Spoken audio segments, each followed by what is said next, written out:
बंधु पहला तो आपण मन को मोर टेक्निकल यूट्यूब चैनल रे बहुत रु बहुत स्वागत करुछे।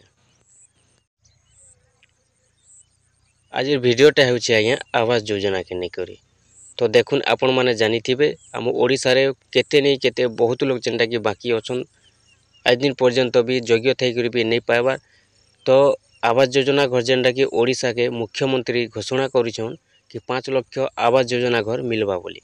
तो आसुन जानमा केनता मिलबा केबे मिलबा टोटल जेंटा कि आज आपण माने इनफॉरमेशनटा वीडियो रे पाई जिबे। तो जदि आपण माने भी आवास योजना घर आज दिन पर्यंत नै पाई होय तो आपण को ना भी लिस्ट रे आसी पारे।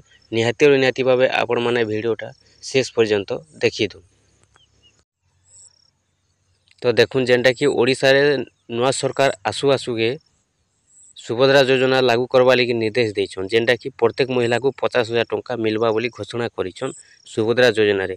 तारपर जेंटा कि 17 नंबर किस्तीटा भी समस्तंकर खाता के पठै सारिछन किसान योजना रे। तापर से भितरे आउ गुटे जेंटा कि योजनाटे अच्छे आपण मन आगरु अच्छे जानिछन ताहाके नुआ अपडेट आनी कराइछन केन योजना आवास योजना। तो आवास योजना के जेंटा कि घोषणा करिछन कि 5 लाख नुआ घर निर्माण करवा लगी सरकार निर्देश देउछन। तो देखुन केन माने लाभवान हेबे केन माने पाइबे ओडिसा रे जेंटा कि 5 लाख घर मिलबा बोली कहउछन मुख्यमंत्री मोहन माझी। तो आसुन जानमा से विषय रे।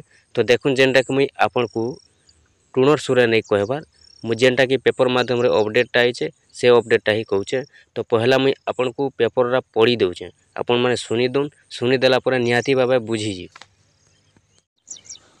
प्रधानमंत्री आवास योजना संपर्क रे नुआ अपडेट आसीछि। प्रधानमंत्री आवास योजना रे एबे राज्य रे 5 लाख नुआ घर निर्माण करबा को योजना करिसंती सरकार।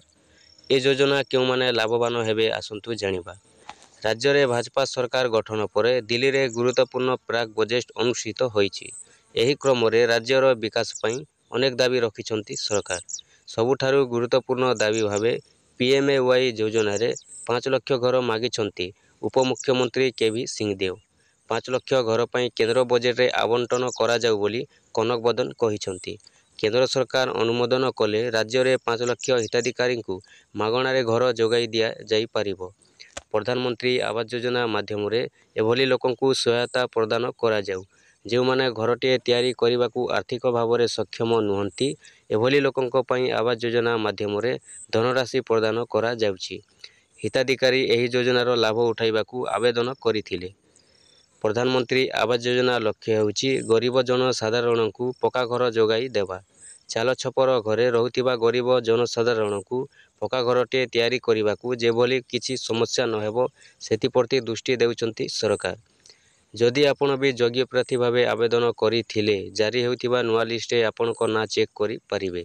एही योजनार लाभ पाइबा को हेले एक निर्दिष्ट मानदंड रहिछि। एही योजना रे शामिल हेबा को हेले परिवार आय 3 लाख टंका रु कम होइतिबा आवश्यक। सेहि बोली परिवार मुख्यंक नाम पक्का घर रहिथिले एही योजनार लाभ उठाई पारिबे नाही।